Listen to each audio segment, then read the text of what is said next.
Home to the Reagan building, where we will begin now the September 15th meeting of the Metropolitan Area Planning Commission. May we hear the opening announcements, please?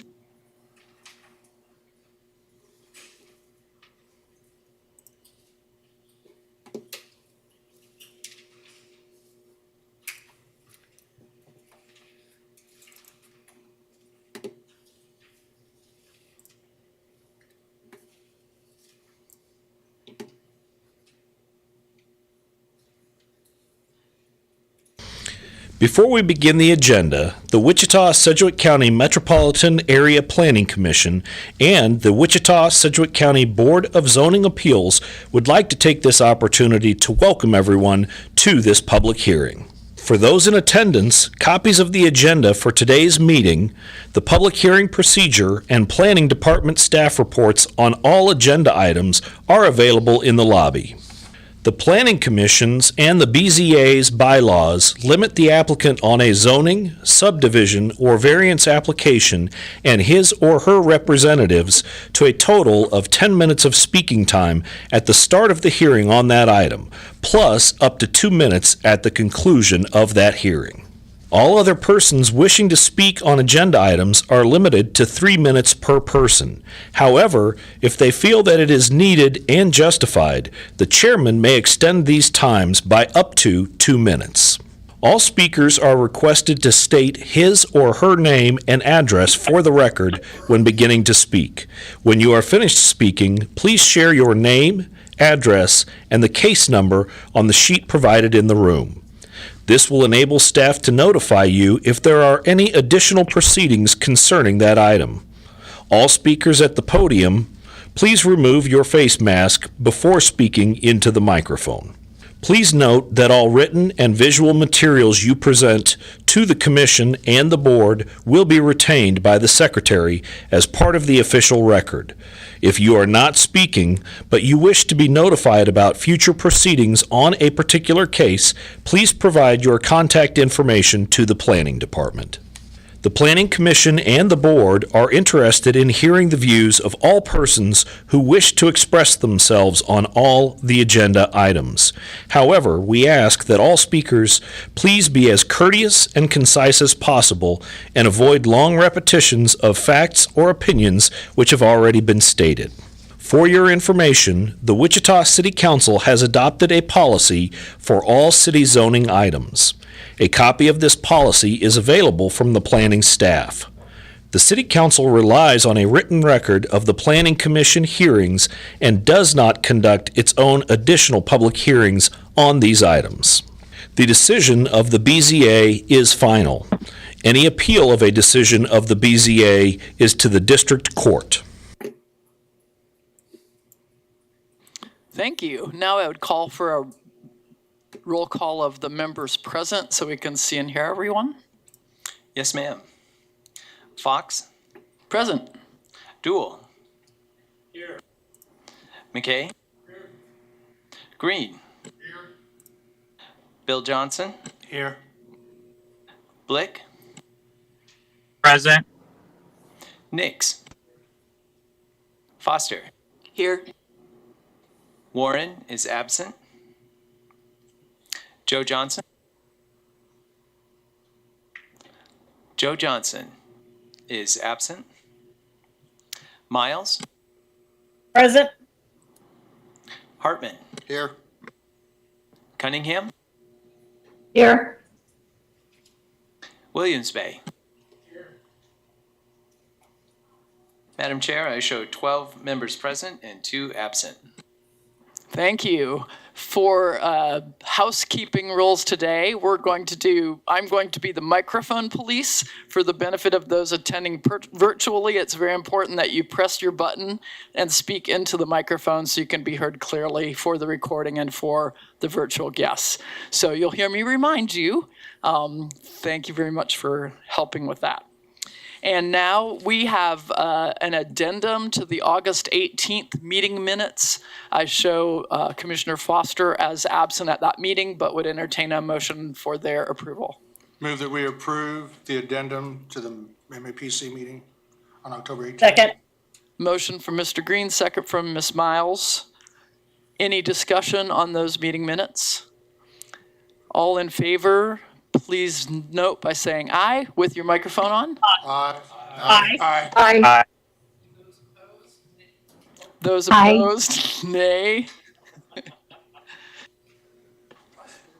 Busted. Those minutes are approved. And one abstention. And one abstention, thank you. 11:01. Then I would entertain a motion for the minutes of the meeting held September 1st. Move for approval. A motion from Mr. Hartman, second from Ms. Foster. Discussion on these minutes. I would like to just double check and make sure that on page 45 of 53, both the motion and the substitute motion were shown as being carried, and we needed to make that correction. Can we make sure the motion includes that the substitute motion actually failed, it didn't carry? Because it wasn't denied. Is that correct? Or am I getting my positives and negatives mixed up? The motion to deny did not carry, correct? Correct. Okay, so the minutes need to show that. Otherwise, the motion doesn't make sense. Because we have two contradictory motions, both carrying. Thank you. We'll get that corrected. Thank you. Any other discussion on the minutes? Then I would call for a vote. All in favor of the minutes as corrected, please note by saying aye. Aye. Aye. Opposed, same sign. We have to do the double finger to make it work. And those absent at that meeting were Mr. Williams Bay. So any opposed? Then the motion passes 11-0-1. Thank you. Next, we'll walk through the agenda to see if there are any items that we can take on consent. The first item is subdivision 2022's 00046 plat at MacArthur and Seneca. Does anyone on the commission want to hear that item? Anyone virtual I'm sorry? Sorry about that. Sorry to cut you off. I had a question for staff at the very end. Okay. Is there any from the public here in chambers who would like to hear this item? Anyone participating virtually from the public who would like to hear this item? Hearing none, can we have a staff response to Mr. Blick's question, please? Go ahead, Mr. Blick. Only question I have is, was there anybody that contacted staff in person or electronically in opposition of this? I received no comments from anybody in opposition. Thank you so much. I appreciate your time. Any other questions for staff? Then we will take this on consent.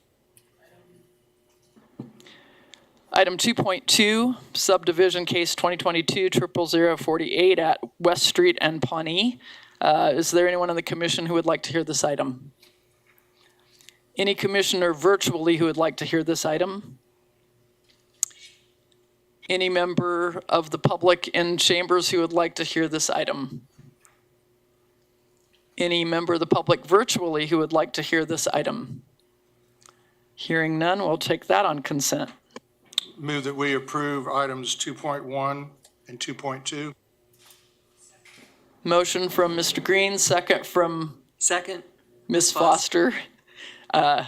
Any discussion on this item, on these items? Hearing none, I'll call for a vote. Those in favor, please indicate by saying yay. Yay. Yay.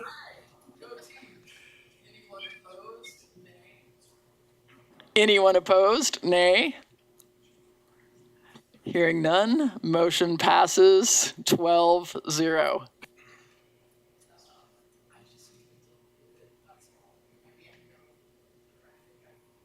Okay, moving, we don't have any public hearing items for vacation. Moving to item 4, public hearings.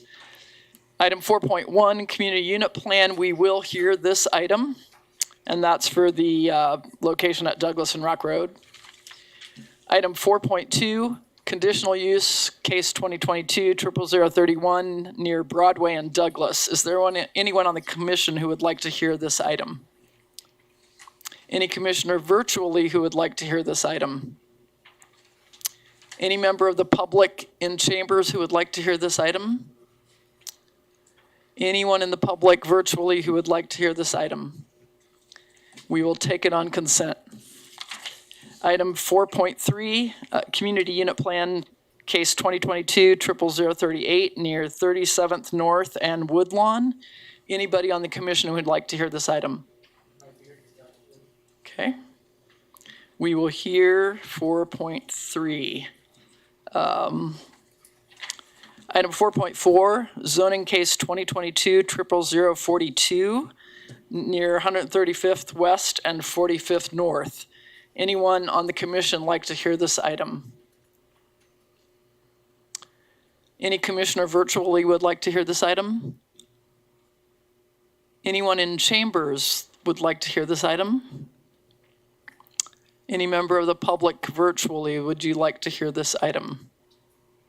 Hearing none, we'll take 4.4 on consent. Item 4.5, zoning case 2022-00043 near 37th and North Rock Road. Does anyone on the commission like to hear this item? Any commissioner virtually would like to hear this item? Anyone from the public present who would like to hear this item? Anyone from the public virtually who would like to hear this item? We will take it on consent. Item 4.6, zoning case 2022-00044 near Hillside and Murdoch. Is there anyone on the commission who would like to hear this item? Okay, we will hear that item. I move that we approve items 4.3 and 4.6. No. Oh, sorry. Sorry. I move that we approve items 4.2, 4.4, and 4.5. Second. I have a motion from Mr. Green and a second from Ms. Foster. Any discussion on that motion? All in favor, please indicate by saying, yay! Aye. Yay! Any opposed? Nay. Item passes 12-0. We will move to public hearing item 4.1 near Douglas and Rock Road. Christina, welcome. Sorry, I caught you out the door. Madam Chair? Yes. Could you please inquire that, make sure we have the applicant or agent on the ones Oh. that are here? I forgot again. I need to pay a quarter every time I forget to do that. I get 25 cents now. Okay. Go ahead, Christina. All right, good afternoon, everyone. Christina Reith, Associate Planner. The applicant is requesting amendment to the Kellogg Mall Community Unit Plan, CUP DP12, to permit an expanded number of uses such as tavern and drinking establishment, entertainment establishment, and/or event center in the city. All of those may be considered nightclub in the city if there is provision of alcohol and entertainment. As described below, the provision of alcohol and entertainment are being restricted to ancillary to a restaurant, indoor entertainment facility, tavern and drinking establishment, and/or event center.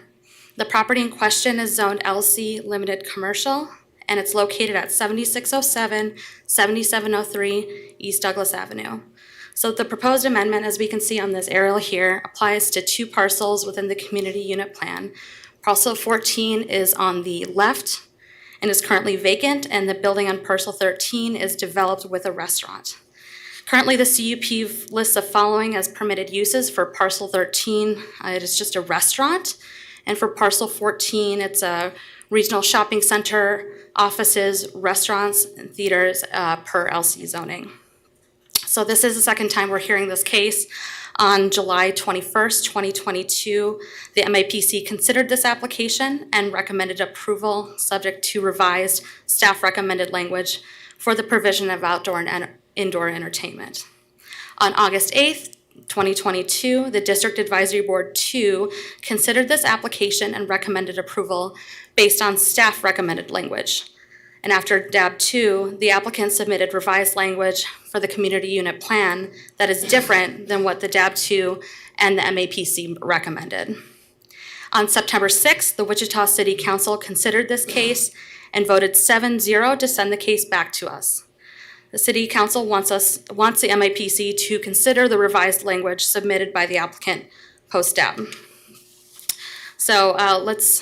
So there's a couple numbers that they have in common. So ancillary uses are limited to being associated with a restaurant, tavern, and drinking establishment and/or event center. No single business shall have a capacity exceeding 570 persons. There's going to be security personnel. Parking for said ancillary uses is allowed by right. Recreation, entertainment, outdoor are not permitted. However, yard games are not considered to be recreation outdoor and are permitted uses. And the use of outdoor areas for yard games shall cease by 11 p.m. Sunday through Thursday and shall cease by 12 a.m. on Friday and Saturday. So as you can see in your packets here, there's a table that breaks down each of the recommended language by the MAPC and the DAB and the language post-DAB. So what was recommended by the MAPC was that indoor and outdoor entertainment shall cease operation by 11 p.m. Sunday through Thursday and 12 a.m. on Friday and Saturday. And then the language approved by DAB 2 is that indoor and outdoor entertainment shall cease operation by 10 p.m. Sunday through Thursday, 12 a.m. on Friday and Saturday. And then the language submitted post-DAB is that outdoor entertainment shall cease operation by 10 p.m. Sunday through Thursday and 12 a.m. on Friday and Saturday. Based on the information available at the time that the report was prepared, staff recommends that the amendment to CUP DP 12 be approved subject to the development guidelines of the amended CUP and the following conditions. So the first condition is that the amendment shall only apply to parcels 13 and 14. The operation of outdoor entertainment provided by the establishment shall be limited to 10 p.m. Sunday through Thursday and 12 a.m. Friday and Saturday, after which all windows, doors, or other movable barriers between indoor and outdoor spaces shall be closed as to ensure entertainment is confined to the interior of the building. There's the hours of operation, all other requirements for the CUP, and then 4 revised copies of the CUP. I will now stand for questions. Question, Mr. Green? Yeah, in other cases where, whether it's the county commission or the city council has returned back an item for us to review, there have been accompanying minutes from that meeting that we were able to go over to see exactly what the, in this case, the city council is concerned about. And do we have any of those minutes available, or were there any? They are on file. I can distribute them to you.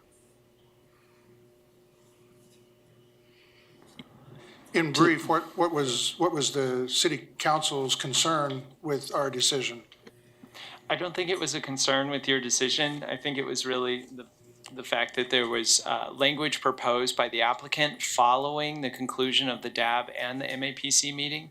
So you all had not seen the latest language. And so I think that was the reason why the city council is sending it back to you. Fair enough, thank you. Any other questions from commissioners at this point? Applicant or agent? And you have 10 minutes.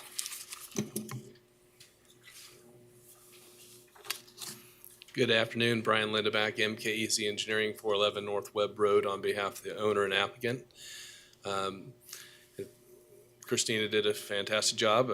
I agree with all the staff comments here. This has been a little bit of an evolving case where we think we know what we want, but then we think about it more, and then we think we want something different. So that's that's essentially what's happened here, and that's why we're back to see you. Is there's a little bit of a change in how we word things and how the operations are, and we just need to make sure that everybody's on the same page and don't have any issues with that. So we did, just for the record, we did not have anybody at DAB from the public speak for or against it, other than the applicant, of course. We spoke for it, and I think that would be good for you guys to know as well. Any questions for the applicant? So are you in agreement with all of the staff comments, including making sure things are closed up inside? Yes, and the hours of indoor operation would follow as per code. Correct. For the entertainment establishment. Any other questions for the applicant? Do we have any members of the public present who would like to speak on this item? Do we have any members of the public participating virtually who would like to speak on this item?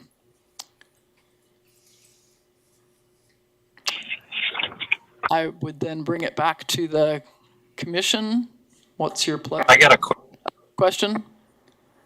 Yeah, I got a question for staff.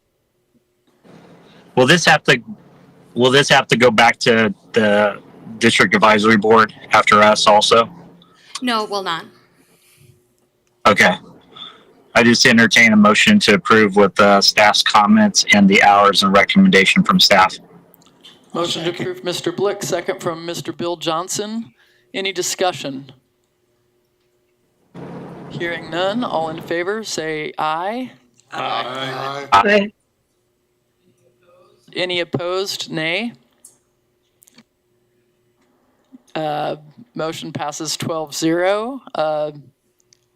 Director Wadle? Sure, Scott Wadle. Just one quick point. Mr. Joe Johnson is joined, but he does not count towards that vote because he was not here to hear the item. So. Okay, so going forward, we'll have 13 members present.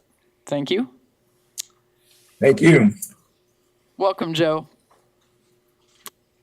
Good to be here. Do we have the agent for item 4.3?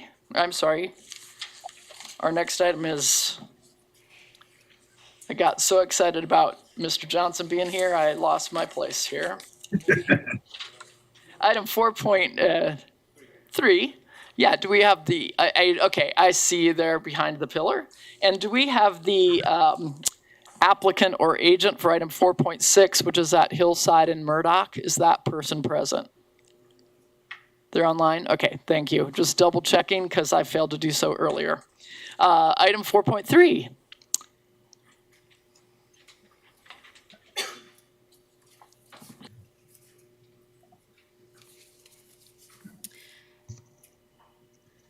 Good afternoon, Erin Bachfriend with the Planning Department. Item 4.3 is CUP 2022-00038, which is a requested amendment to the Brush Creek Community Unit Plan, CUP DP 128, to permit live music and entertainment defined as nightclub in the city as an accessory use to a restaurant on parcel 9 of the CUP. The subject site is zoned LC Limited Commercial and is located on the southeast corner of East 37th Street North and North Woodlawn Boulevard. Parcel 9 is approximately 0.8 acres in size and is developed with a 7,200 square foot strip retail center with frontage on North Woodlawn Boulevard. Suite 2 of the retail center is occupied by a restaurant and bar and the site of the proposed request for the entertainment. The proposed amended language will allow live music and entertainment as an accessory use to a restaurant on parcel 9, and this would be subject to the supplemental use regulations outlined in the zoning code. The applicant has proposed that the operations of the nightclub as accessory to the restaurant end at 11 p.m. on Sunday through Wednesday and at 2 a.m. on Thursday through Saturday. The CUP DP 128 extends approximately half-mile west and 1/4 mile south of the intersection of Woodlawn and East 37th, and is developed with commercial uses surrounding the intersection, an apartment to the south of the subject site, and then townhouses and single-family residences to the east. For this case, because of the proximity of the subject site to the apartment complex to the south, a conditional use would have been required if this was not in the CUP. However, because this is in the CUP, the notification area is actually larger than what would be required for a conditional use. And so that is, the conditional use is not required. The amendment for this to the CUP serves as that conditional use. Currently, the CUP DP 128 lists the following uses as permitted on parcel 9: restaurant, retail sales, liquor store, financial institution, or an office. If approved, the amended language would allow live music and entertainment as an accessory use to a restaurant. So that's important to note that should the use as a restaurant cease, a nightclub would not be permitted to continue at that site. So it would need to remain accessory to the use as a restaurant. Due to the site's proximity to the residential uses to the south and the west, staff is recommending that entertainment hours end at 10 p.m. Sunday through Thursday and at midnight on Friday and Saturday. So that is different than what was initially requested by the applicant. Likewise, staff is also recommending prohibiting outdoor entertainment at the site.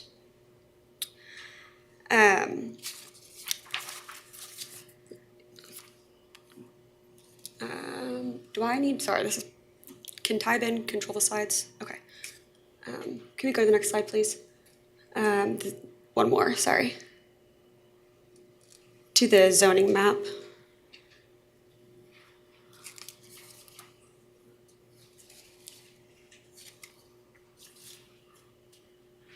It's a little bit difficult to see in the red, but there is a large drainage reserve and creek that separate this strip development from the residential uses to the west. And additionally, and we can show in the subject photos in a moment, but there is existing screening in the form of trees and also a fence surrounding the parking lot of this site.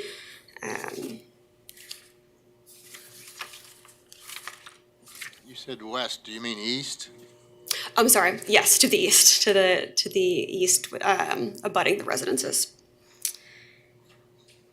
The comprehensive plan has identified the subject site as appropriate for new residential, and new residential is categorized as being developed or redeveloped by 2035 with residential uses or pockets of industrial and commercial uses based on market-driven activities.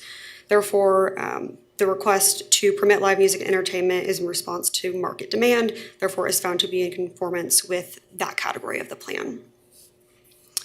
Additionally, the buffering provided by the large drainage reserve and the fencing and screening along the edge of the site would serve as a buffer between the residential development and the requested use, again in conformance with the comprehensive plan. Staff is recommending that the request to amend CUP DP 128 be approved, subject to the development guidelines of the amended CUP and the following conditions. The amended language regarding additional uses shall apply only to parcel 9. The hours of operation of the entertainment provided by the establishment shall be limited to 10 p.m. Sunday through Thursday and midnight Friday and Saturday. Outdoor entertainment as defined by city code shall be prohibited. All other requirements of the CUP remain in effect unless or until a separate action is approved. And then revised copies of the CU plan should be submitted to staff. If we could go to the site photos, please.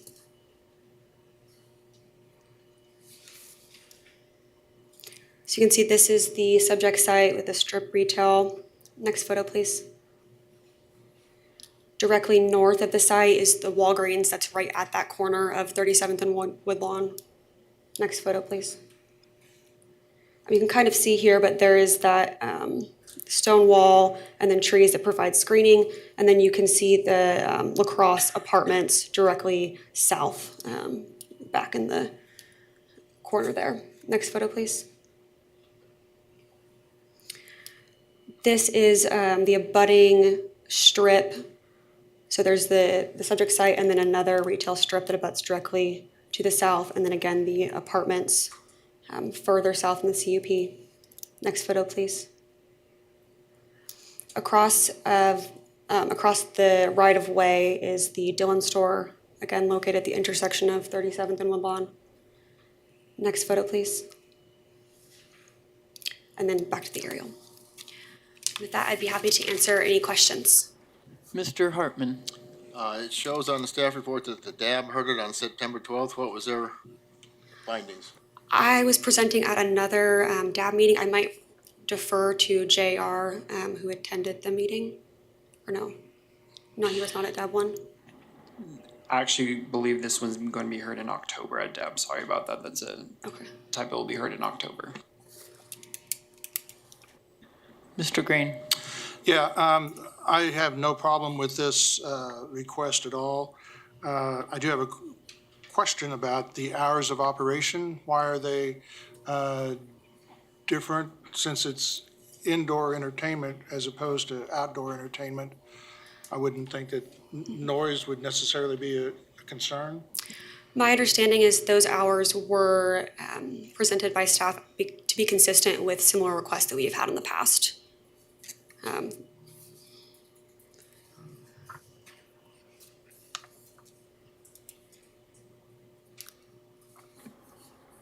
Other questions?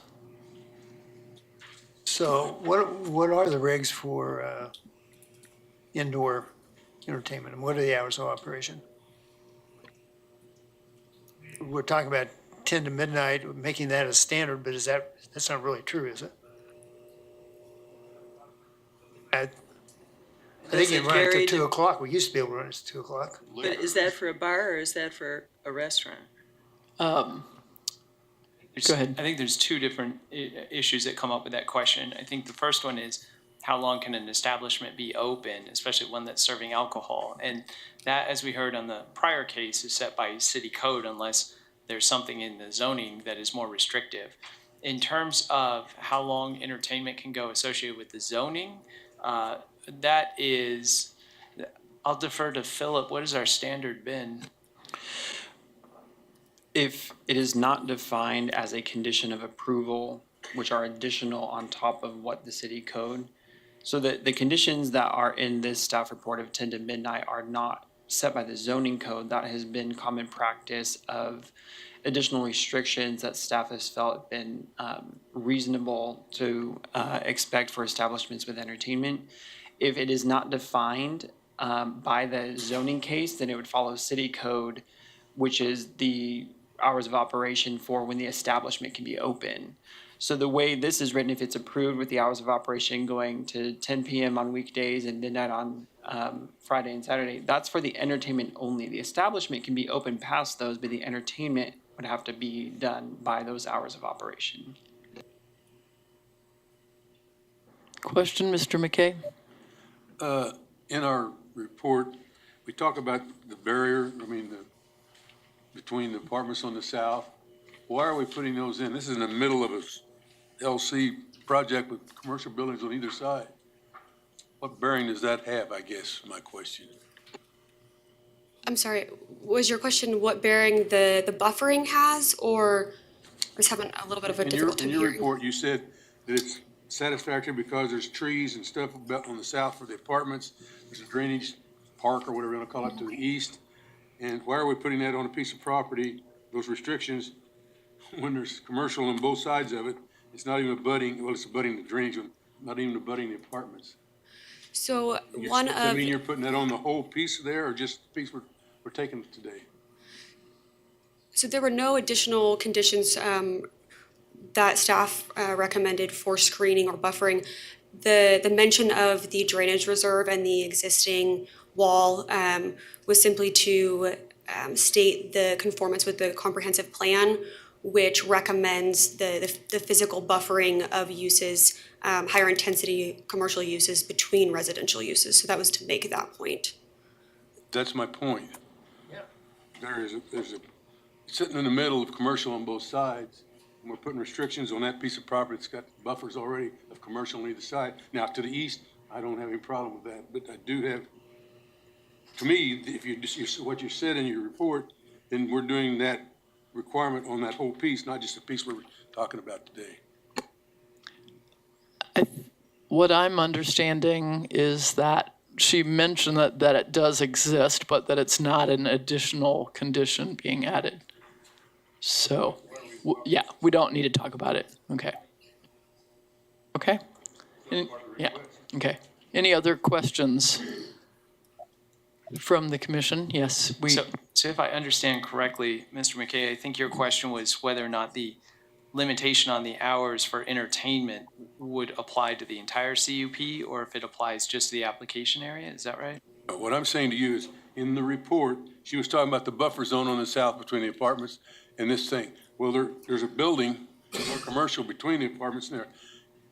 The way I would understand it would be that there's trees there, there's drainage on the east, there's trees and the fence and all this, but it doesn't, the drainage area attaches to the backside of this property, subject property. But the one on the south does not, the apartments at all. So by you throwing that in there, does that mean that we're talking about that whole piece of commercial or just the subject we're talking about today? We're just, this is all just about the subject site, which is the area marked in red on the staff report. Then that, I don't know why it's even in the report. Oh, I think it's not applicable. I think it was just to provide context because what you are talking about is entertainment with the combination of alcohol and the proximity to the residential and buffering about what's around it. We were just trying to provide you with a better illustration of what the context is of this property.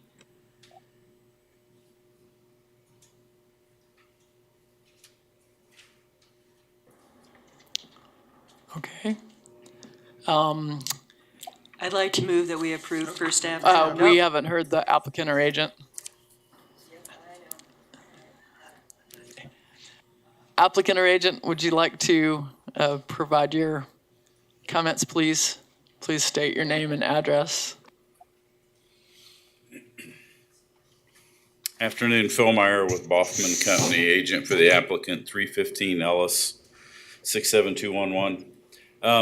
The only thing we're going to ask today is out of the staff recommendations. We're in agreement with staff recommendations with one tweak.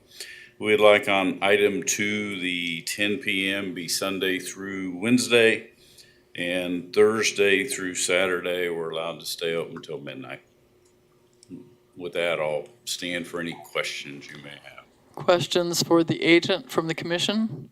Mr. Green? Yes, sir.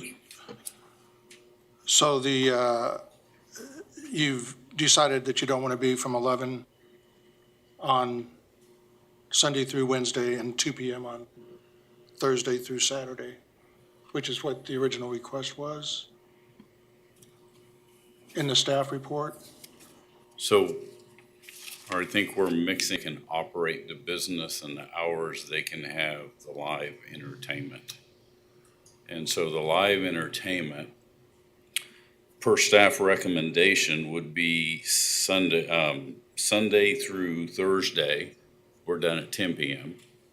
And Friday and Saturday, we can go till midnight. We're asking, can we go till midnight on Thursday also? And that's purely just the live entertainment. That's not the hours of the business. That's the only time a musician can be playing inside the facility. Okay, thank you. Any other questions for the agent?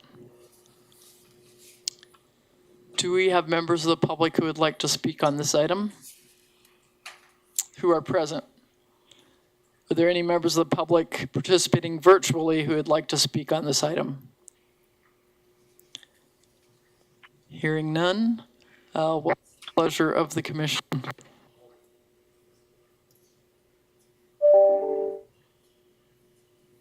Commissioners? I'd like to move that we approve per staff comments. I'll How second about that. the applicant's request to change it to Yeah, Wednesday? that's what I was questioning.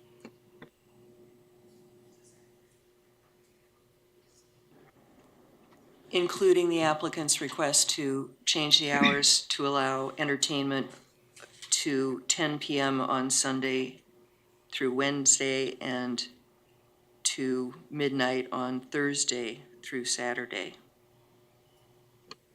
I'll second.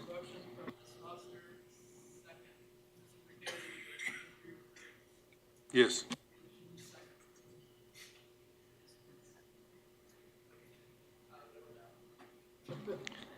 I have a motion and a second. Is there any discussion from the commission?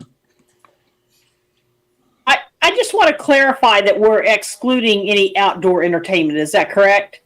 Yes, that is correct. Thank you. This is indoor entertainment only. All right. All in favor of the motion, please indicate by saying aye. Aye. Aye. Opposed, nay.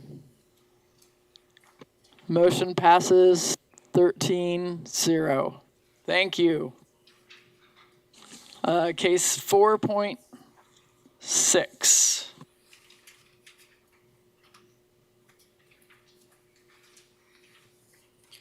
Good afternoon, everyone. Christina Reith, Associate Planner. This is case number zone 2022-44. The applicant requests a zone change on this particular parcel from TF3 two-family residential district to B multifamily district. And the address that they gave us is 839 North Vassar, but it encompasses a couple other properties. It's a total of 1.44 platted acres. The subject site is currently zoned TF3 and is developed with 2 single-family residential dwellings and a vacant lot.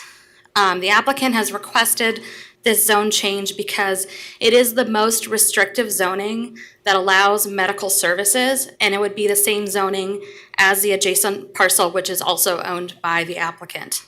So the applicant proposes to demolish the remaining 2 single-family residential dwellings for the development of a medical facility. There was previously a vacant building and a tennis court, as you can see on the left here in the gray area. And those are already zoned B multifamily district, and they've been demolished to make room for this development. What they're proposing currently is a 1-story rehabilitation center with 41 beds. They played with the option of considering or expanding to 2 stories and a total of 82 beds. However, they just have to take into consideration that the maximum height allowed for this development is 35 feet because it is adjacent to TF3 two-family zoning. The proposed development will also have 68 regular parking spaces and 4 ADA compliant parking spaces for a total of 72 parking spaces. So let's take a look at some of the photos here. If you could go to the first photo, please.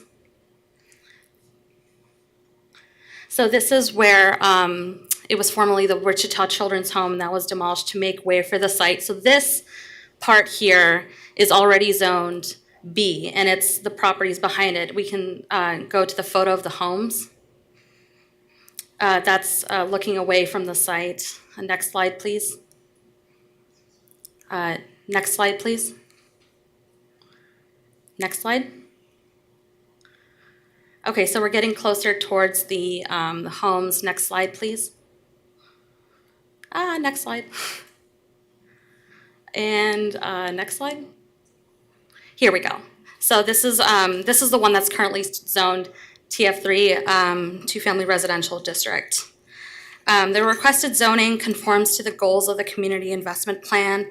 The map that includes the 2035 Wichita Future Growth Concept Map identifies the area in which the site is located to be primarily appropriate for new employment. So this is a new business, or it's expanding upon Wesley Medical Center's area. The zoning also conforms to the priorities of the Central Northeast Area Plan, and the plan includes a priority to ensure that neighborhood zoning is consistent with the neighborhood vision. And so the requested zoning would allow for a medical facility to be built on a parcel that's already partially zoned B multifamily district, and it abuts a medical facility to the south.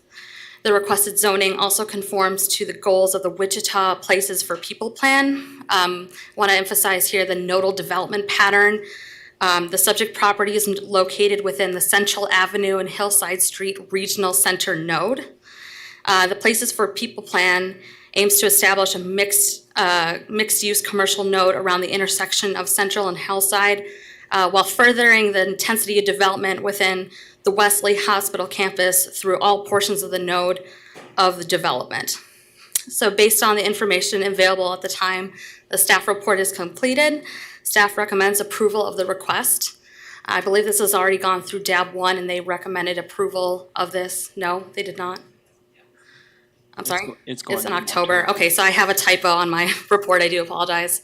I did receive some feedback from the community, mostly phone calls. I did not receive any emails. I believe there's someone here to speak about this particular development today, and he's brought some photos. People are concerned about traffic, about parking, and the devaluation of property. And with that, I will stand for questions. Any questions, Mr. Green? Yeah, the site plan that you have in the staff report on page 7,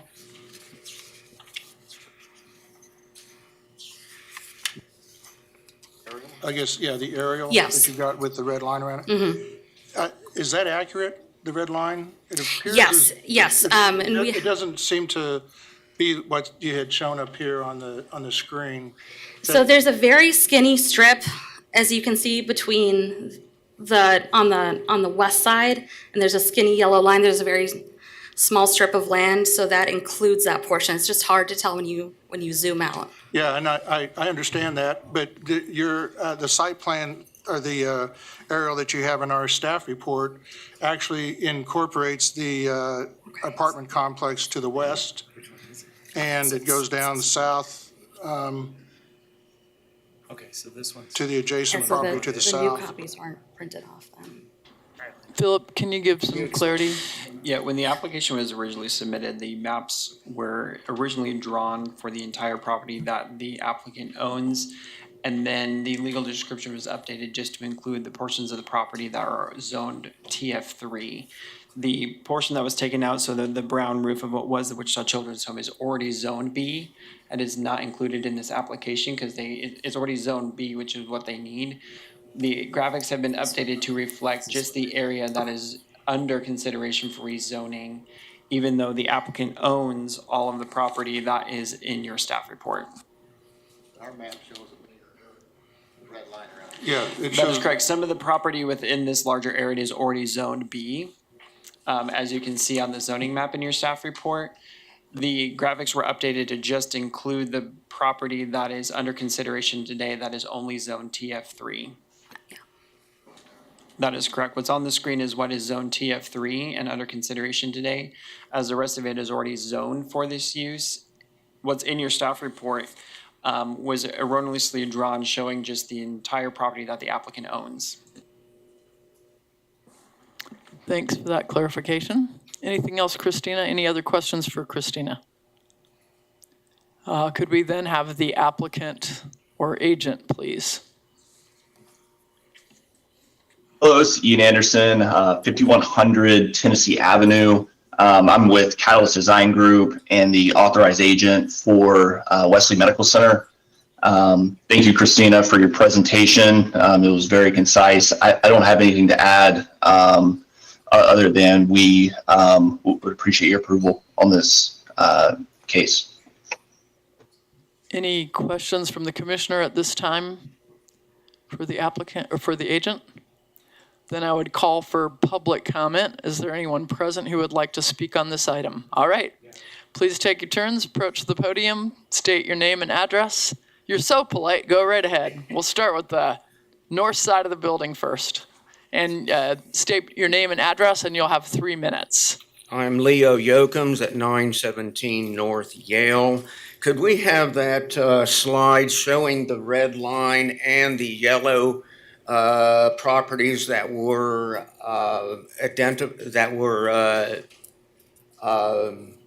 the other one?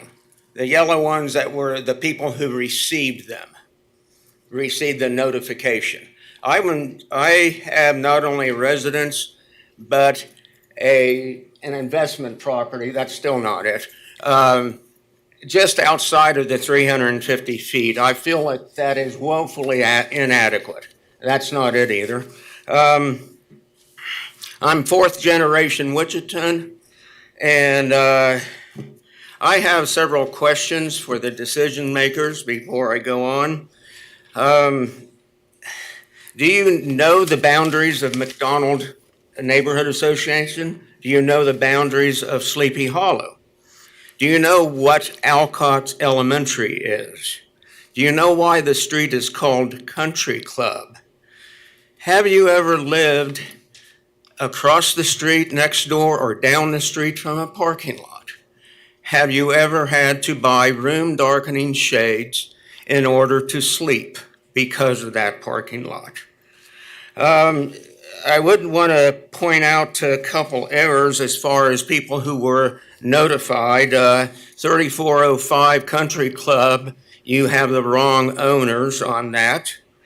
833 North Holyoke never received the application, though next door to them, 835, I believe, did receive. They are within 350 feet.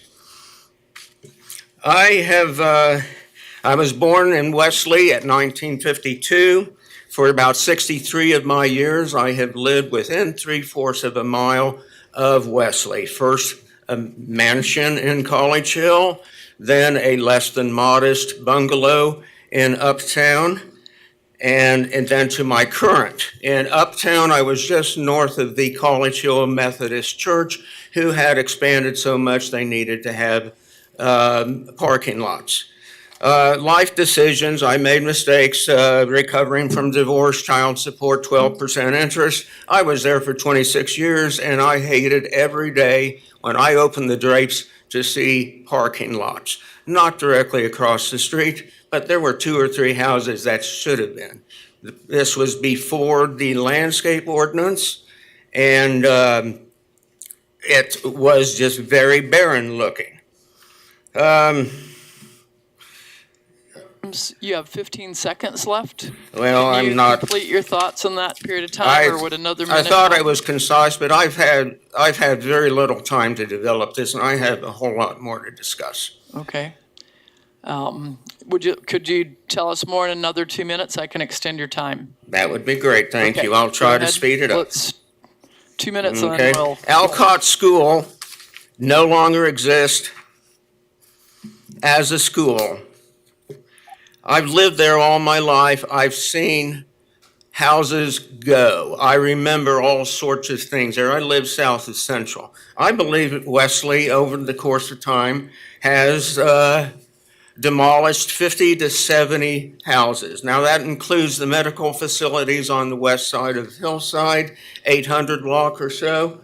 Now, I don't know if I don't know proper who owns what, but I just call it Wesley and the medical.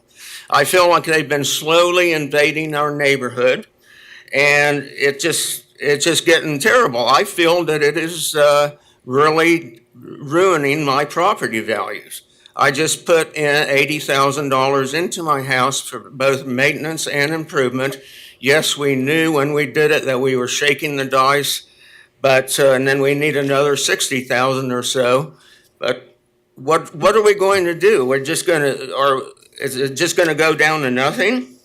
I do have some pictures. Are they available? I'd like to start with picture number 18, or excuse me, picture number 8. And we can run through that through 18.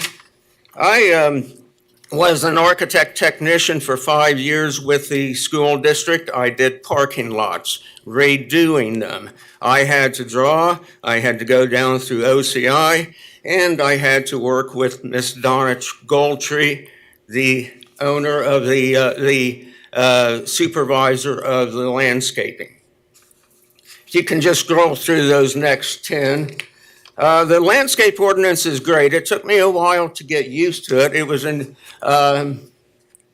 stop at 18 if you would, but do have 8 it's seconds, so I'll need you to very wrap it up dependent now. on maintenance. Yes, you can make them put it in there, but these show horrible examples and Mr. not. Yocums, thank you. Your time is Thank up you. now, and I do appreciate your input and the photos. Thank you.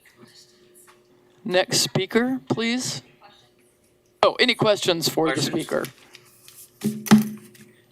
Philip, I do have a question. Are we sending the notification area along with the notices currently? Are we mailing the notification area along with the notices currently?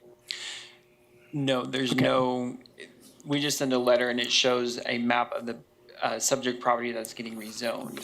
Okay, thank you. Okay, thank you, Mr. Yocums. Next speaker, please. State your name and address, and you have 3 minutes. We do ask you to add any issues that haven't already been addressed. Thank you. Hello, my name is Ben Blankley. I live and own 3404 Country Club Place, which is right on the map there. My wife and I have owned and lived in that house for 10 years. We have a 7-year-old that was born at Westlake Hospital, so we're very familiar with the area. He and I go biking quite frequently throughout our neighborhood. I'm also an appointed member of the District 1 Advisory Board, so I will be seeing this again in October. My chief concern about this development property is the lack of communication from the applicant. The neighborhood has had to scramble in the last 2 weeks to find information about the zoning case, what they were planning, what was going in there, what was happening, what could we do to modify the existing plan. It's been horrifying. It's been really, really stressful for all of us. And we all have full-time jobs. We all have, families and everything to try to keep up with this. There's only a few of us here because this meeting is in the middle of the day. So the process itself is frustrating, especially, being right there on that map and being affected so intimately by redevelopment. They knocked the building down in April and we heard nothing. They've owned it for 4 years. We heard nothing. They haven't done anything to actually tell us, and we've had to pull and communicate with anyone who could possibly give us a shred of information to figure out what was going on. And we're still in the dark about what kind of a facility is this going to be? Is this going to be just like the Associates in Women's Health that is mostly building and parking lot and a few trees and a chain link fence that's fallen apart that's right south of this applicant's zoning case? Because that's what I suspect is going to happen unless we change something, unless something changes from just a straight up multifamily B across the whole area. I suspect that they're going to do the cheapest possible plan, and that's going to look exactly like the facility just south of there. Thank you. Any questions for the speaker? I have a question. Where is your home in relationship to the site? So the site is here, our home is here. Thank you. Next speaker, please.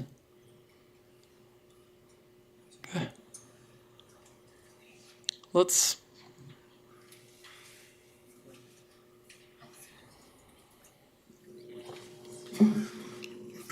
Please state your name and address, and you have 3 minutes. Hi, everybody. My name is Josh Siebenaller. I live at and own 3336 East Country Club Place. My partner and I purchased our home in October of last year. My house is directly across the street from the proposed lot, and as such, I have a vested interest in the outcome of this case. I want to center my comments on the failures of the applicant to submit a high-quality, accurate proposal throughout this process. Under the guidance of the Wichita-Sedgwick County Planning's own so-called golden rules of a zone change request, this committee must, in its responsibility to the public, deny or heavily restrict the applicant's request for rezoning. Starting with rule number 1, the zoning uses and character of the neighborhood. The burden of factually describing the application area and the surrounding property rests upon the applicant. Their half-assed, downright counterfactual description of our neighborhood will be roundly debunked by my neighbors that will speak here coming soon.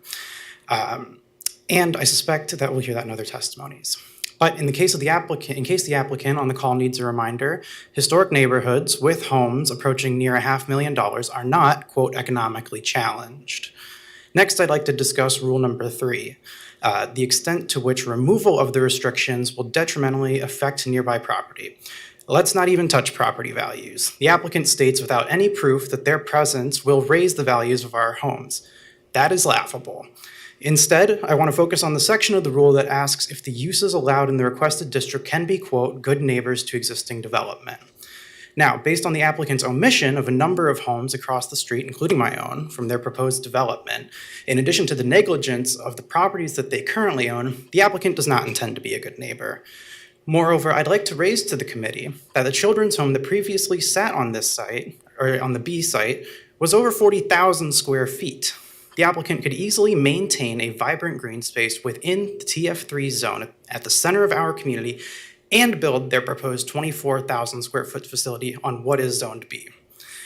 I have to ask, why does the applicant need this much land rezoned? It invites future building without community input. Look, we recognize the applicant's right to use and obtain value from their property. We would welcome outreach and an open dialogue with the applicant regarding the future of the community that they share with us. But we will not tolerate being bulldozed by a multi-million-dollar entity that tries to wield the levers of power to their advantage. Now, for my last point, and the point I want to resonate with the committee, golden rule number 8, opposition or support of neighborhood residents. While I recognize that this is but one of the factors to be considered, having, well, soon to hear, the frustrations and fears of our neighborhood, coupled with our complete disregard by the applicant, it would be an outright failure of this committee if they did not weigh the city's responsibility to its citizens in this situation and deny or heavily restrict this rezoning. Thank you for your time today. Thank you. Any questions for the speaker? And for the record, my home is right. Okay, thank you. All right, next speaker, please. Don't be shy.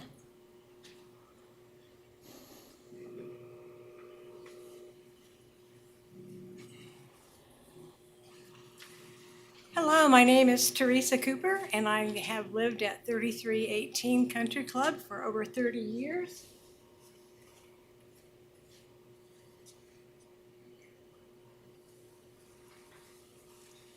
So my house is directly across the street from the proposed site.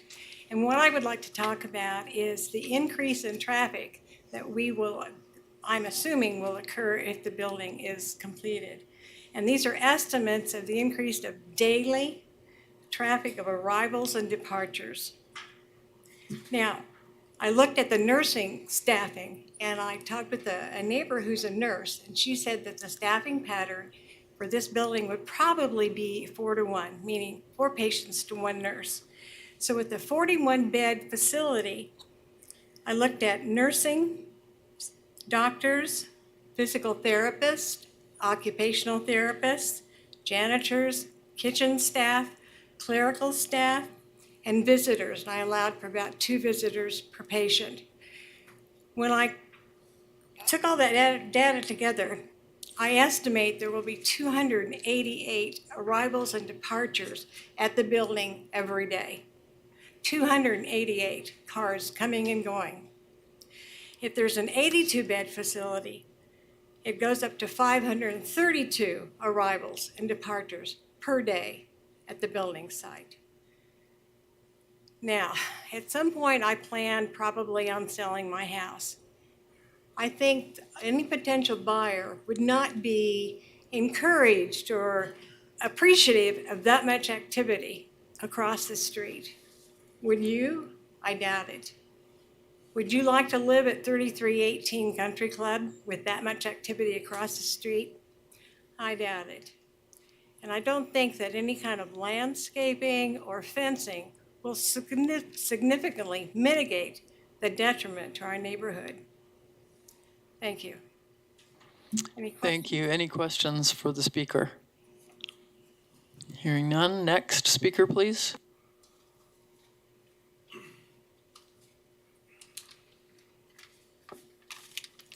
Good afternoon. My name is Michael Mckenzie. I live at 3330 Country Club Place. I'm right there. And I just wanted to speak to you a little bit because I felt like my neighborhood is being a little bit misrepresented. My wife and I, Heather, we worked hard, we saved, we own a couple of businesses in town.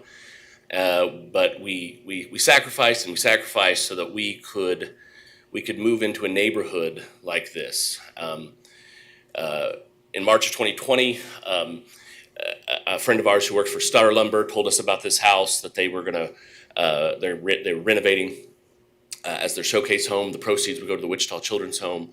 So we got really excited about that, and we got really excited about the project. But we weren't going to be able to buy it in time that it was going to be done in October of 2020. Luckily, there was a pandemic, and it got postponed, and things worked out.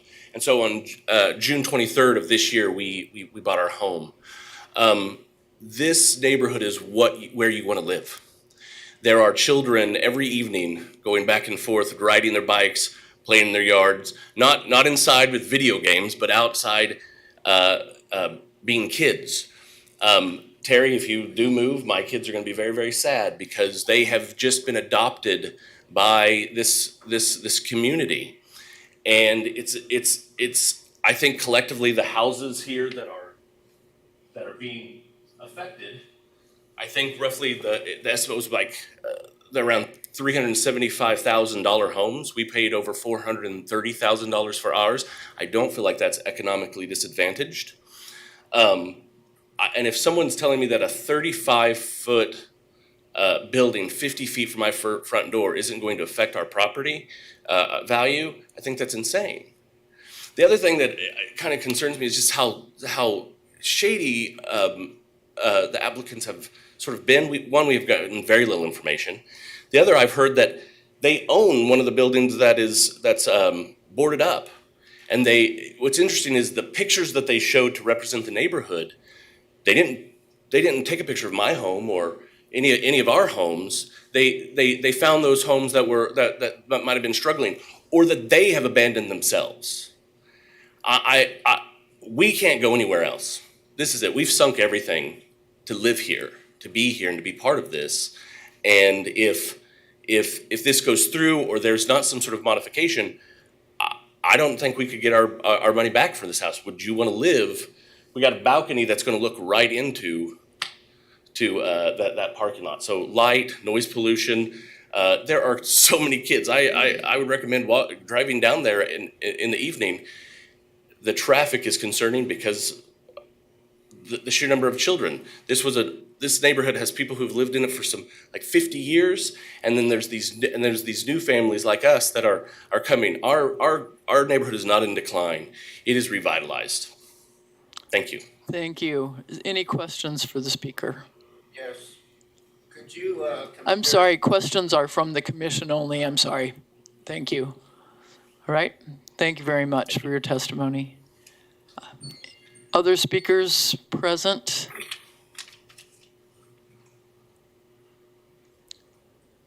Are there any members of the public participating virtually who would like to speak on this item? Yes, there are. Can you state your name and address for the record, please? Okay, can you hear me okay? Yes. Okay. David Rogers, me and my wife Sandy, we live at 3343 Country Club Place. Thank you. And my wife is attending virtually too, but she cannot get on the app. So she just forwarded me her notes that she was going to read. So I'm going to switch over and get her notes so I can read them. Is that all right? Sure. Okay.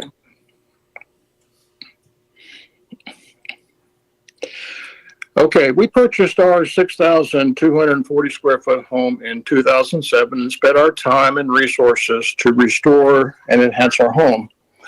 When we considered purchasing our property, we researched the zoning that surrounded our TF3 single-use property. Everything was TF3 to family residential, and we believed that the zoning would protect us. We knew that the Wichita Children's Home owned the property on the west and south, located there since 1910.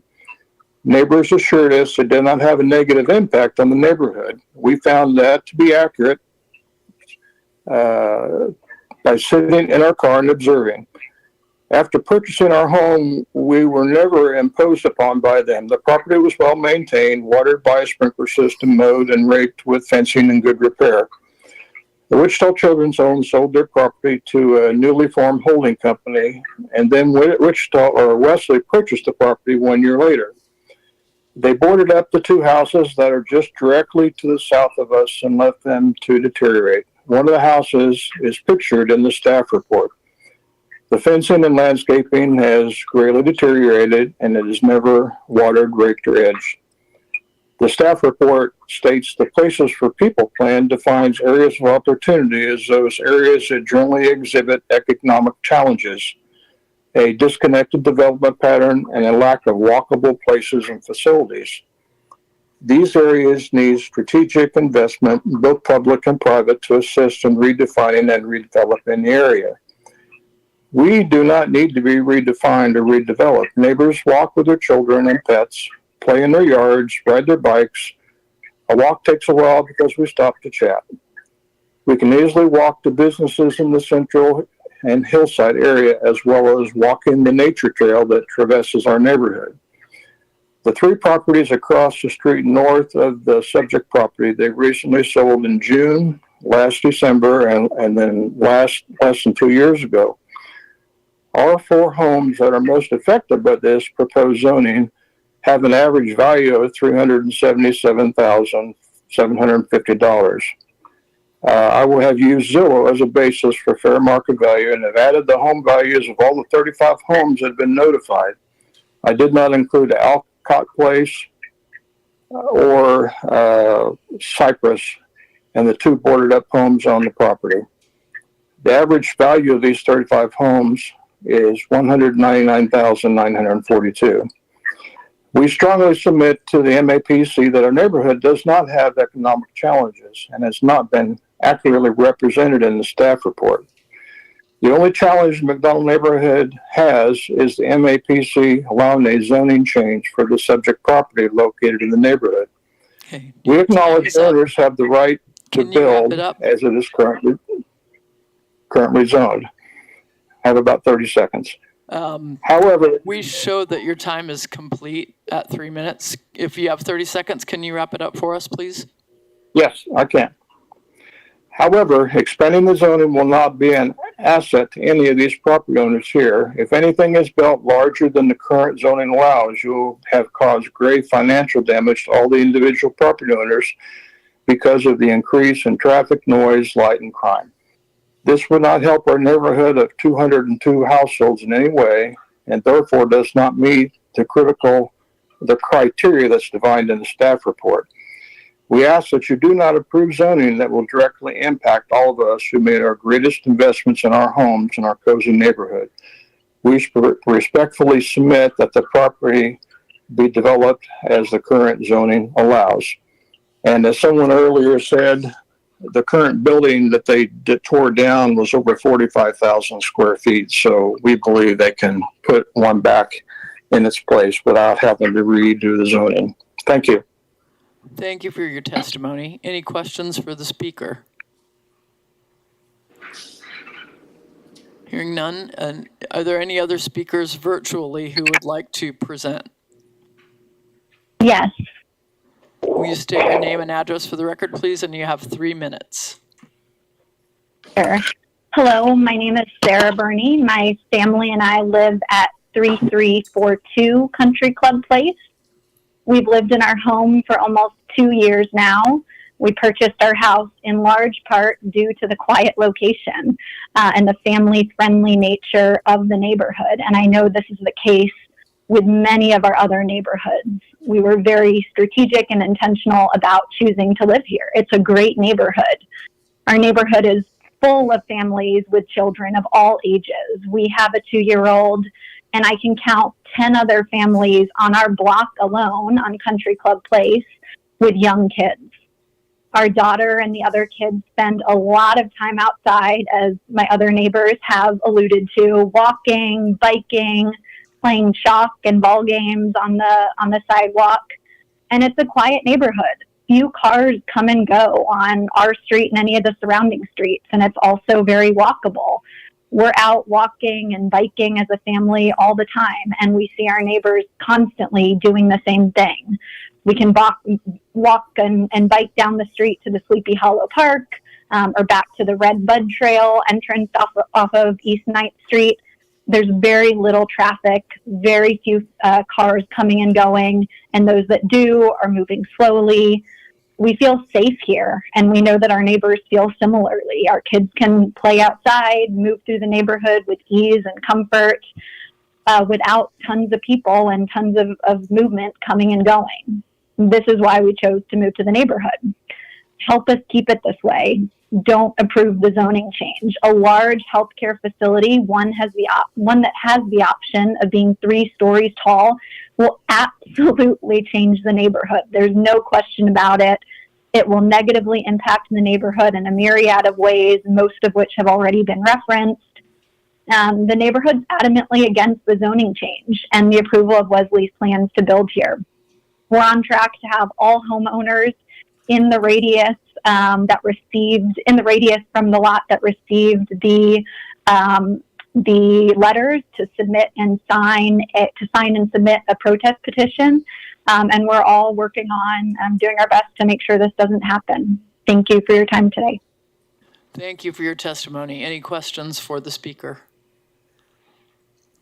Is there any other member of the public participating virtually who'd like to speak? Hearing none, I would call for the applicant's agent, please. We generally give you 2 minutes to respond to the concerns that have been presented. Yes, this is Ian Anderson, Callis Sign Group, applicant on behalf of Wesley Medical Center. Just want to say that this is going to be a very nice facility. And as far as the houses go, we're just waiting. And this is only for the rezone. This isn't for the hospital itself, just to get the lots rezoned. And that's all we're asking for today, is solely for the rezone of the parcels shown on the screen right now. We will have nice facilities for this, and believe it'll be a positive impact for the community as a whole, and additional healthcare coverage, which is much needed in today's landscape. So that's all I have, and thank you for your time. Do any commissioners have questions for the applicant? Ms. Foster? A point has been made about the size of the children's home building relative to the size of your proposed, or whatever size building you may be proposing. I realize we are not at the platting stage yet, and the details of the site plan are not done by any means, but in general, is the building that Wesley is considering putting on this site going to allow enough space around it to allow for some significant screening between the facility and the neighborhoods to the northwest and the northeast? Yes, the building, and like I said, this project hasn't even been funded for construction. It is only a proposed project right now trying to go through step one just to get rezoned, so the owner can utilize their full property they own in the area. But to go back to your screening question, yes, we will screen the north and northwest corners with a 6-foot privacy and screen fence, which will also have associated landscaping with it as well. Thank you. Other questions for the speaker? Could you go ahead, Mr. Green? The children's home, you owned that, and I know you own that property. How tall is or was that the children's home? I do not know the height of that, what the building was. From the aerial, it appears to be at least 2 stories. And that doesn't sound like that's going to be any greater than what you are at least proposing at this time. Can you clarify? Correct, yes. It is just a 1-story building. Thank you. Being proposed. Again, the traffic was a consideration that's been a concern.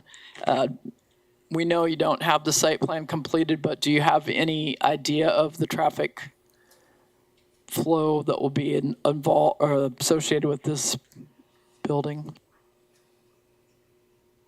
Yeah, we do not have exact traffic counts on, what it was previously with the 2 residences and the children's home, and what it'll be for the rehabilitation hospital. But we do see those being comparable traffic flows.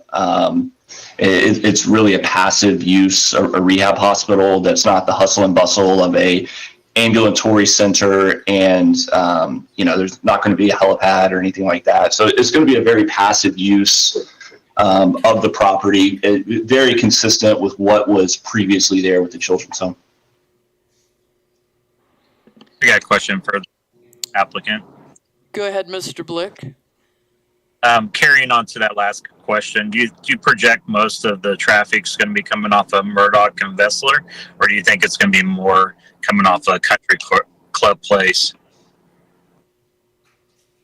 Yes, we will not have an access to Country Club Place. It will only be on Vassar and Hollyoak. Similar to the current driveway connections. Thank you. Other questions? Mr. Williams-Bay? Yes, has there been any conversations with the neighborhood at all? About I know the hospital itself has had some conversations with some of the property owners in close proximity, but that is all I know as far as neighborhood outreach. I mean, our company is just handling the rezoning effort, and it could be that the hospital has reached out and had this. I know they said they've been coordinating with some other property owners, but I do not know the full extent of that.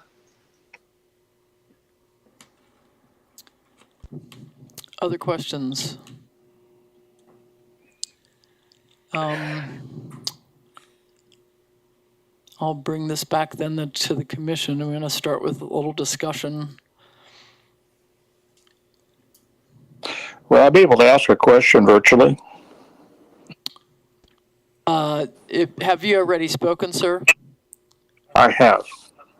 Yeah, or the public participation is closed. We gave a final opportunity. 3 minutes is the limit. This will be presented at a DAB meeting on October 6th. If you've registered your name and address, you will receive December 4. I'm sorry, let me be real clear. October 4th. October 3rd. Okay, I was just curious. On October 3rd, DAB will hear this case, and there'll be an opportunity for public input at that time.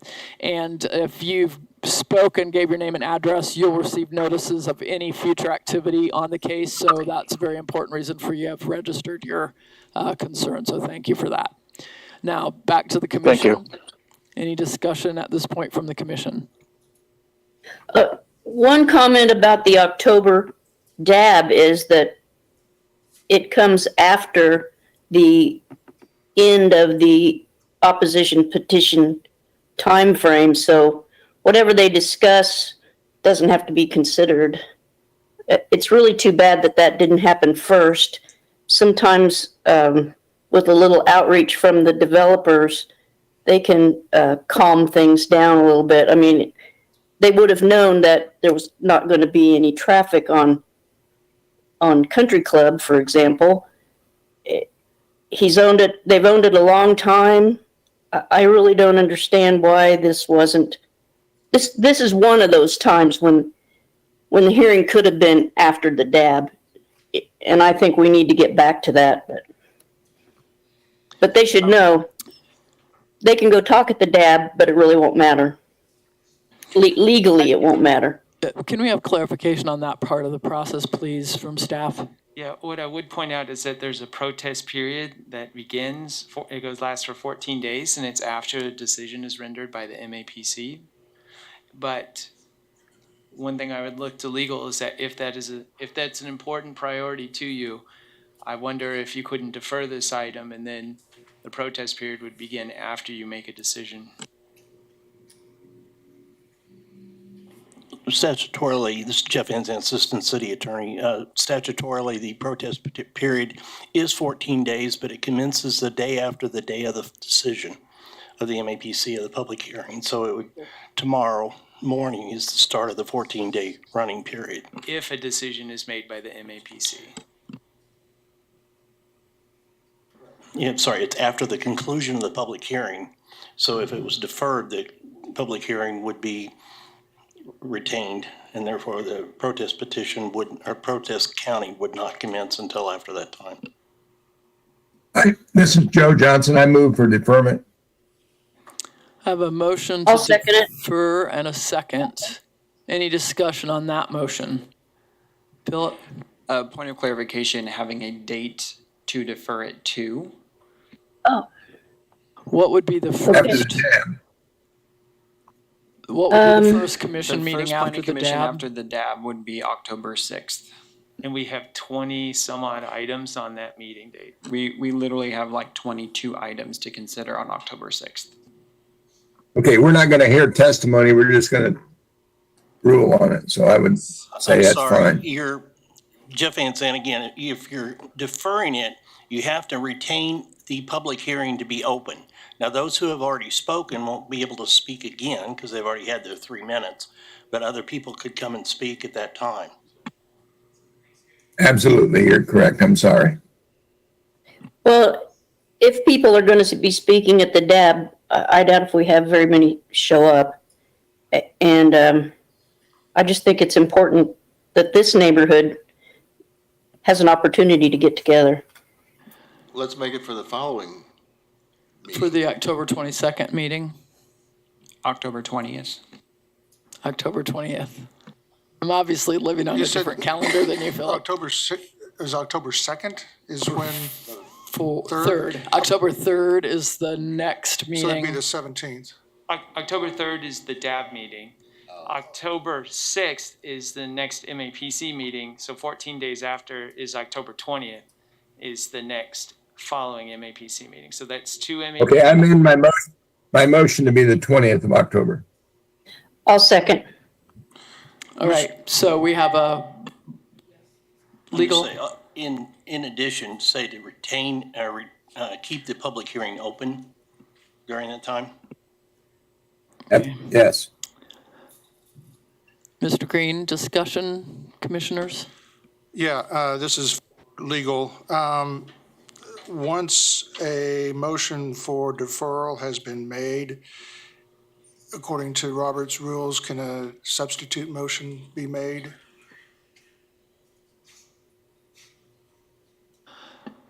I don't know of any reason it can't.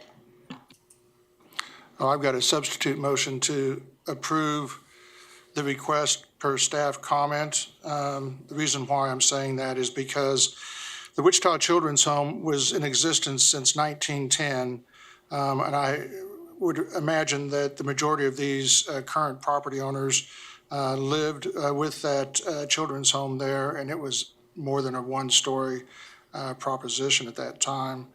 This is going to be a one-story building. It's going to have adequate parking, adequate landscaping. It will meet the lighting ordinances and all of the requirements for that. So I would move to approve. I have a substitute motion to approve on the floor. Second. And I have a second. I'd like to add on for discussion on the substitute motion. I'm the same point with Commissioner Green at the same thing as a lot of my questions were kind of answered on traffic, and that's usually the case when it comes to residential neighborhoods, but and also having to defer the case and then having all the neighborhood to come back in or trying to rally more. That's the great thing about the petition, the 14 days, is they can rally together and get their petitions. That's the reason why I support the motion for the substitute. Okay, I have a motion. I have additional discussion. Discussion. Go ahead. The substitute motion is predicated on an assumption that most of the people live there when the children's home was there, and we heard testimony from a young man who has a family that moved in that said that others were doing the same and that it was becoming revitalized. And I think the purpose of the DAB is to allow the developers to have a face-to-face and dissuade these fears, and to listen to the public. And I think it's a disservice to cut that part of the process out. And they've had this plan in place for years, and I don't think another month is going to make that much difference. Other discussion? Can I ask the agent whether another month will make a difference? Yes, Ian Anderson, Catalyst Design Group.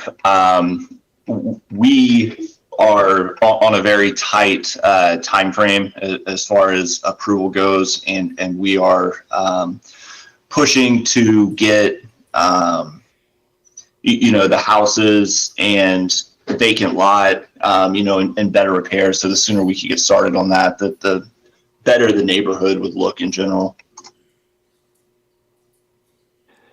I have a question for staff. If we approve the zoning request and the DAB meeting follows the zoning request, then the DAB input is added to the final recommendation to City Council where the final decision is made. Is that accurate? That is correct. And what we mean by, I think what you meant was that the MAPC meeting, if a decision is made today and it's not deferral, then yes, that recommendation goes forward to the City Council, and the DAB meeting follows. Their recommendation goes forward to the City Council as well. And then there's also the protest period, and we see how many protests come in, calculate that towards the protest area, and that information all goes together in the staff report to the City Council. Okay. And then it could all come back, is that right? Yes, it could come The back City to Council us. could send it back and we start all over again. It can come back. In terms of starting all over, it would not restart the protest period. It would simply go back to those organizations to which the City Council sends it. So we've seen cases where they've sent it back to the Planning Commission. We've also seen cases where they have deferred it and then sent it back to the District Advisory Board. Or I guess it's a possibility that it could come back to both of you, but any of those options. I would like to, any other discussion from commission, or I'd like to call the question, Mr. McKay. The only thing I have, give us a timetable. We know the procedure, but give us a timetable. For example, if the motion that's on the floor at this time is approved, give the people that are here a timetable in which we're talking about. If you don't mind, I can answer that question for you, Mr. McKay. So as we've talked about, the District Advisory Board is scheduled for Monday night, October 3rd. The protest period ends 2 weeks from today, which would be, let me get a calendar out. So, yep, starts tomorrow morning, ends the 29th. The District Advisory Board is October 3rd. The City Council meeting would likely be, and I apologize, I don't have a specific date, but likely be somewhere in the field of October 18th. It's usually about 2 weeks after the protest period ends. So the protest, if they were filed, the DAB would hear that there is a protest filed correctly? That is correct. Okay. Other discussion? Then I would call for a vote on the substitute motion, which is to approve per staff comment. And let's do a roll call. Yes, ma'am. Fox? Yes. Dool? Yes. McKay? Yes. Green? Bill Johnson? Okay, sorry. Yes. Blick? Yes. Nix? Yes. Foster? Yes. Warren is absent. Joe Johnson? No. Miles? Yes. Hartman? No. Cunningham? No. Williams Bay? Motion passes 9-4. Thank you, and thank you for your testimony today, and you know the work ahead of you to continue to share your concerns. Thank you very much. That concludes our action items for today, so let's proceed to a bylaws revision.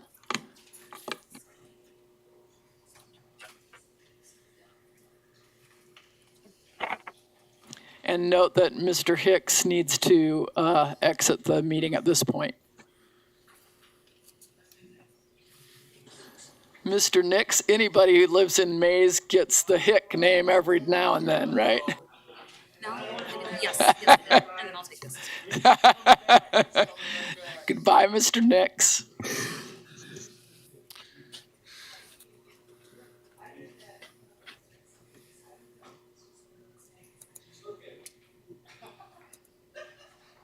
All right, here we go. We would like to hear about the bylaws adoption item. All right, Madam Chair and members of the Planning Commission, Justin Wagoner, Assistant County Counselor, here to talk about the proposed changes to the bylaws, which are, and there's both a track changes version in your agenda packet and then also a version that's kind of cleaned up as if those changes had been incorporated into the document. I'll go through this. Really, there's the key overarching change in these bylaws is that they would incorporate the virtual option to supplement the in-person meetings that we're going through today without there being a need for an emergency meeting provision, which is what we enacted back in early 2020. So that's one of the key changes. We've talked about that at length, but again, Scott would be happy to answer questions on that to the extent I can. I can also address any of those questions. I'll really just go through the 4 changes that were made stemming from the special meeting you had about the bylaws discussion. And if you go to the track changes version of the document, the first change, there's only 4 of them. The first change is on page 3 of that document, and you can see the page numbers at the top. They're at a header at the top of the document. In section 3A, there is the language used to note about meetings being held exclusively through virtual attendance. That language was changed to primarily based on a suggested change, and that's been incorporated into the document. In all likelihood, based on the Kansas Open Meetings Act and some of the administrative regulations that were passed, that's how those meetings could potentially happen anyways. The second change, and do stop me anytime if you have any questions, feel free to do that. The second change would be on page 5. Well, actually, it's not. The second change is really just throughout the document. which is to change the gender neutral change from chairman to chair. That's been made throughout the document. The third change is at the bottom of page 5 would be to delete some language. The very bottom paragraph where it used to talk about how a speaker's comments could be limited if they were impugning or impinging the character integrity of planning commission members. The thought was at a staff level, it was appropriate to take that out, in large part because the concerns of First Amendment, free speech. Do let me know, and Jeff know if you have any questions on that. The fourth and final change would be on page 6, section 10B. The language "as a member" was added in terms of not participating as a member of the planning commission if you or your business would own a property that would have an application, for example, in front of the planning commission. It was just to clarify that language and make it a little clearer in terms of what was intended as to when you would not participate by voting on a given item. I'd be happy to stand for any questions. Otherwise, if you would approve these bylaws, they'd be effective for future meetings moving forward. Planning staff would update the meeting notices that would be sent out on future zoning cases as well to note any changes. There'd be a few tweaks here and there they probably need to make. All right. Yeah. Any questions for Jason? Yes. I have a question. Yes. Wasn't there a change where where your staff had the word "shall"? I think it was in section 1, and we changed it to "will" or to "may." You didn't talk about that. And I guess. Sorry, go ahead. Oh, I just wondered in that paragraph when we agreed to change that one word, we got another about 5 or 6 more lines explaining it, and one of the lines says, "To the extent feasible." What would make it not feasible if we go to what the commission, who are not attorneys, decided to turn that word into "may" instead of "shall"? What could possibly make this so that we discontinue virtual access? Let me just first off clarify, Commissioner Cunningham, are you referring to page 2, Article 3, Section 1? Let me pull it up here, because I copied and pasted that. Article 3, meetings, wait, yeah. Oh, wait a minute, let me go down where I had that. It's long, isn't it? Well, I cut and pasted that out, so I'm not sure where that was. There is a "shall" Let me return read. to "may" in Correct. section 1 on regular meetings, and "may" is more flexible. Yes, May is more flexible and permissive, and I think if memory serves, and Scott, I'll defer to Scott. Go ahead. This is about may allow for virtual attendance, is that correct? Correct. And the thought process there was that right now we're having to use emergency procedures in order to provide the virtual option. So by codifying it this way in the bylaws, it allows you to have virtual participation whenever you choose to, but it doesn't force you to do it, because we know that has been an ongoing conversation. And so we wanted to at least get the bylaws updated so that we could take emergency meeting off of the notice, provide you the flexibility to use it. And that's why it ended up being "may" instead of "shall." And I think Commissioner Cunningham, to the question you'd asked about, I don't think that changed from the last time these bylaws were presented. I could go back to where I was sitting to look at a draft of those. I think it's the same, but I think the drafts that we had saved incorporated changes at a staff level that we talked through and had those in the document. That's like you're talking about, to the extent feasible. I don't think we presented that. And so and I think Scott's nodding in agreement. Is that correct, Scott? That's correct. We've done the track changes from the very beginning, so you can see all the changes that have been incorporated. Okay. So our intention is to continue to have virtual access. That's correct, Commissioner Cunningham. And I think I'll let Scott opine if he wants to further. We will look to the chairperson and to the leadership of the MAPC to tell us when you don't want virtual participation. Okay. Any other questions at this point, Mr. McKay? When we reviewed this in advanced plans, the part about one of the commissioners having a conflict of interest, at that time I brought up the point about, well, if I'm on it, that does not exclude me from participating as the applicant, but that's still not covered like we talked about that day.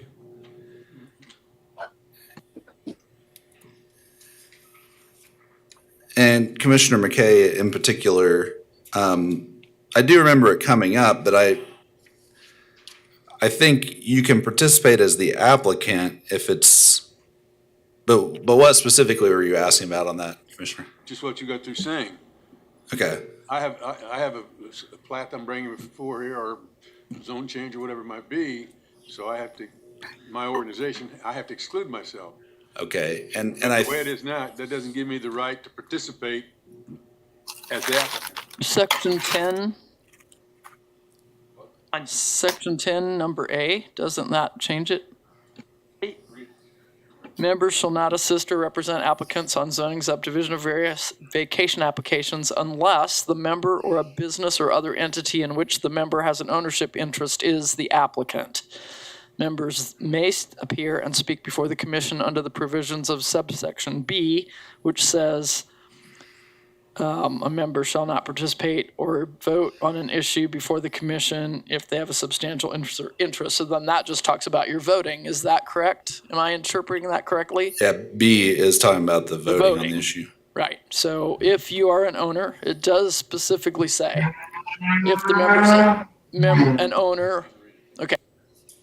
I believe it is covered by the changes demonstrated on page 6 of the edited version. Okay. Do you trust me? Okay. There's a cow in the meeting. Okay. Other questions? Or did you have something to add to that, Scott?